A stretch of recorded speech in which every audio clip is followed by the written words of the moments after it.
अकोल्यात पिण्याच्या पाण्यात जिवंत अळ्या आणि किडे आढळलेत। अकोला शहरात यामुळे पिवळसर रंगाच्या पाण्याचा दूषित पुरवठा होतोय।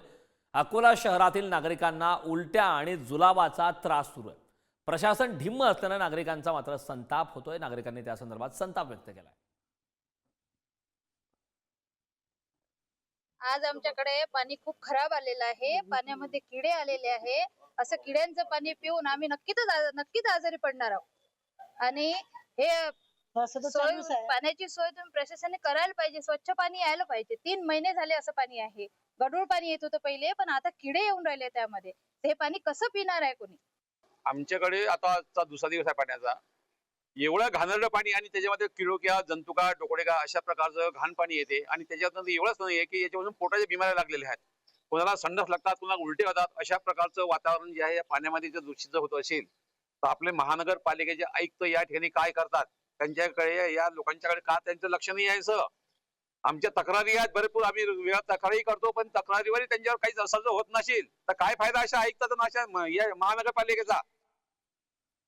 या संदर्भात ताजे अपडेट देण्यासाठी आपले प्रतिनिधी जयेश गावंडे आपल्यासोबत जोडलेत। मी जयेशकडे जाणार आहे। जयेश, आपण पाहतोय की ज्या प्रकारचा पाणी पुरवठा होतोय त्यामध्ये जिवंत अळ्या आणि किडे आढळत आहेत आणि प्रशासन मात्र ढिम्म अशा स्थानिक नागरिकांचा आरोप आहे। काय ताजे अपडेट्स आहेत?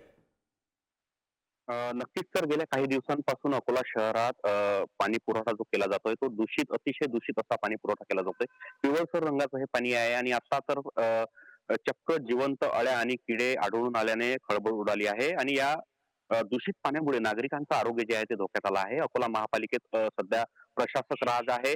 मात्र प्रशासनाकडून मोठ्या प्रमाणात कर वसुली केली जाते, पाणीपट्टी कर घेतला जातो, मात्र नागरिकांच्या आरोग्याशी खेळण्याचा हा जो प्रकार आहे गेल्या काही दिवसापासून अकोल्यामध्ये सुरू आहे। त्यामुळे याकडे संबंधित विभागाचं दुर्लक्ष होत आहे। गेल्या काही दिवसांपूर्वी शिवसेना शिंदे गटाकडून महापालिकेत जलप्रदाय विभागात आंदोलनही करण्यात आलं होतं, मात्र तरीही दखल कुठलीही घेतल्या गेली नाही आणि दूषित पाणी पुरवठा केला जात आहे। त्यामुळे नागरिकांचं आरोग्य कुठेतरी धोक्यात आलं आहे। त्यामुळे याकडे आता तरी संबंधित विभाग बातमीनंतर लक्ष देईल अशी मागणी नागरिकांनी केली आहे। करण, नक्कीच जयेश, खरं तर या सर्व घडामोडीनंतर प्रशासनाला नेमकी केव्हा जाग येते हे पाहणं महत्त्वाचं आहे। खूप खूप धन्यवाद या महत्त्वपूर्ण अशा माहितीसाठी।